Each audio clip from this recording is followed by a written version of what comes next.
YouTube? All right, I think I've been stuck in my house a little too long. I'm getting a little bit of cabin fever. All right, we are going to make something that actually, about half of you, I don't want to hear it. It's not authentic. It's not the real way to make it. I made this recipe up when I had no idea what I was doing, but it is so good, you won't care. I'm going to teach you how to make fried rice. And unlike the stuff that you get at a restaurant, this stuff is loaded with flavor and so good. And it's easy. Of course, it's easy. It's me.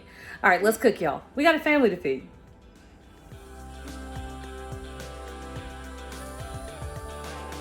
All right, guys, we're gonna make some fried rice. And this is something I started doing, oh my gosh. You know when I started making fried rice? When Ricky was sick. And he was, so one of my kids underwent chemotherapy for a few years. And if you've had a kid go through that, part of the treatment involves steroids. And so Ricky was on chemo and taking steroids. So he was ravenously hungry and sick to his stomach. And so he would crave very specific things. And one of them was fried rice.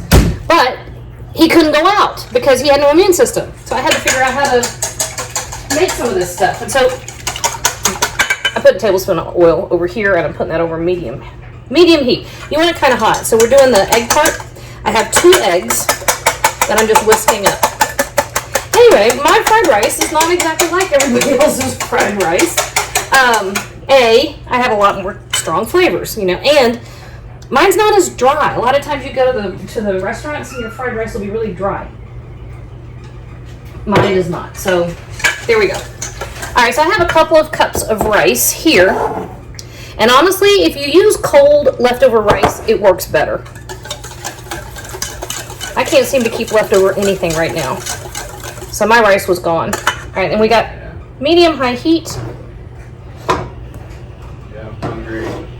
Yeah, I get hungry kids over here and no food. All right, so your egg is the first step. My pan's not quite hot enough, but it's okay. And you're just gonna leave it alone, okay? We're gonna fry that egg, but we're not gonna scramble it. And you see how it's already starting to set around the edges? That's exactly what you're looking for. So I'm going to grab, oh, that's gonna, maybe, okay. I'm gonna grab a spatula.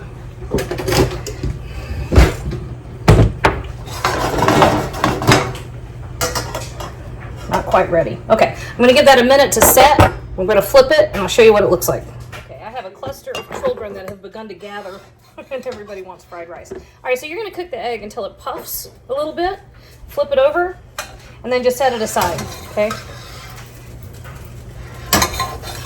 And then we're gonna go right back into the same pan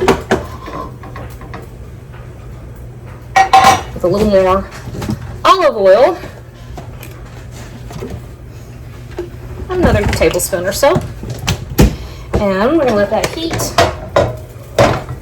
And then our rice, well,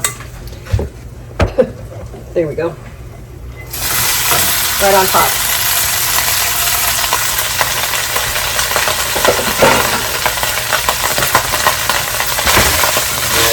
Yay! Okay. So there's not a whole lot to see at this point. It's just rice. Okay.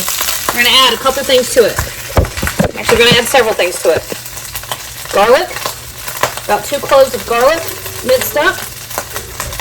About a tablespoon of ground ginger. If you are sensitive to ginger, you can use less. But personally, at my house, we can't really get enough. Woo! I have ponzu, which is a tangy, citrusy type sauce. You can find it everywhere now. It used to be kind of hard to get. Not anymore. It's all over the place. I'm going to add a couple tablespoons of, this is a dark soy sauce. Use whatever you have. That one happens to be a mushroom soy, which I think is delicious.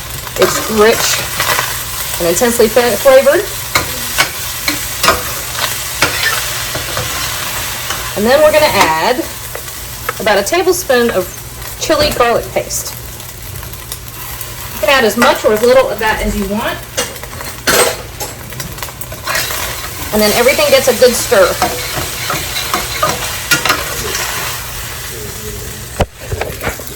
Hi, Jojo.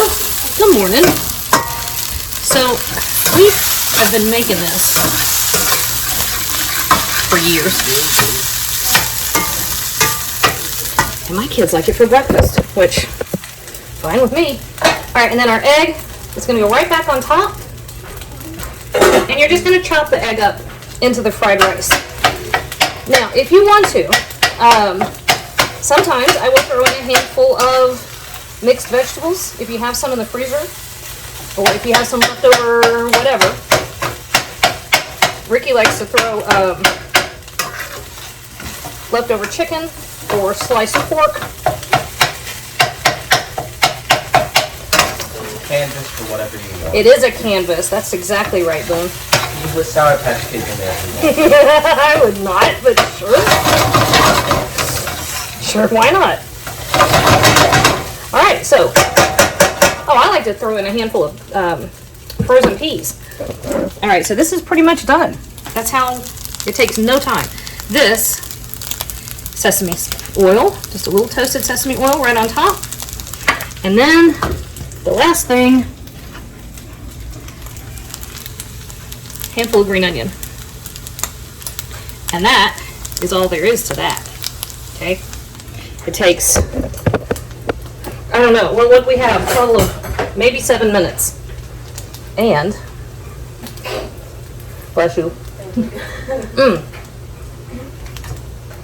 It's still better than what you get in a restaurant. Which one is the